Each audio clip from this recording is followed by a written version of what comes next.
সামাজিক যোগাযোগ মাধ্যমে গেল কয়েকদিন ধরে ভাইরাল হয় একটি পোস্ট, যেখানে এশিয়ার কয়েকটি দেশে কয়েকদিনে মাঝারি থেকে শক্তিশালী সিরিজ ভূমিকম্পের পূর্বাভাস দেয়া হয়।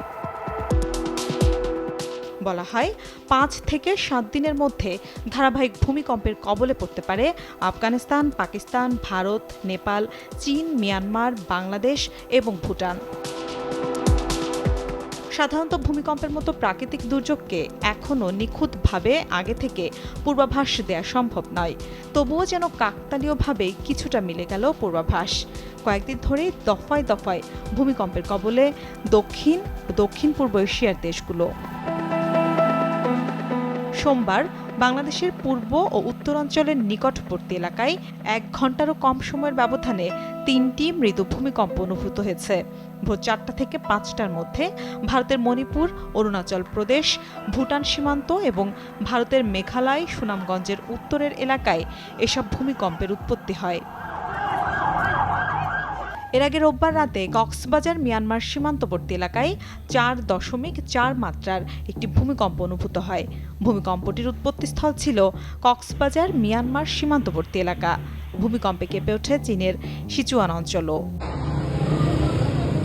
তার ঠিক একদিন আগে শনিবার আফগানিস্তানের হিন্দুকুশ অঞ্চলে শক্তিশালী ভূমিকম্প আঘাত হানে।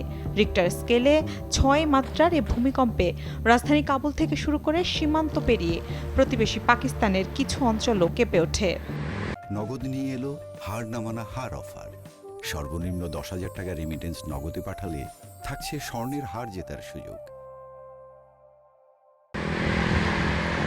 ইউরোপিয়ান মেডিটেরিয়ান সিসমোলজিক্যাল সেন্টার জানিয়েছে, ভূমিকম্পের উৎপত্তিস্থল ছিল মাটির ১০০ কিলোমিটার গভীরে। এর কয়েক ঘন্টা আগে পাকিস্তানে ৫.৪ মাত্রার আরেকটি ভূমিকম্প অনুভূত হয়। বর্তমানে বিজ্ঞান ও প্রযুক্তির সর্বোচ্চ অগ্রগতি সত্ত্বেও ভূমিকম্পের আসলে সুনির্দিষ্ট পূর্বাভাস দেয়া কোনোভাবেই সম্ভব নয়।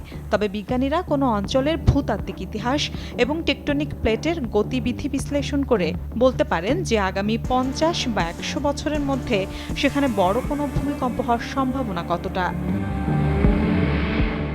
দক্ষিণ এশিয়া অঞ্চলটি, বিশেষ করে বাংলাদেশ, ভারত, নেপাল, ভুটান মূলত ইন্ডিয়ান প্লেট এবং ইউরেশিয়ান প্লেটের সংযোগস্থলে অবস্থিত।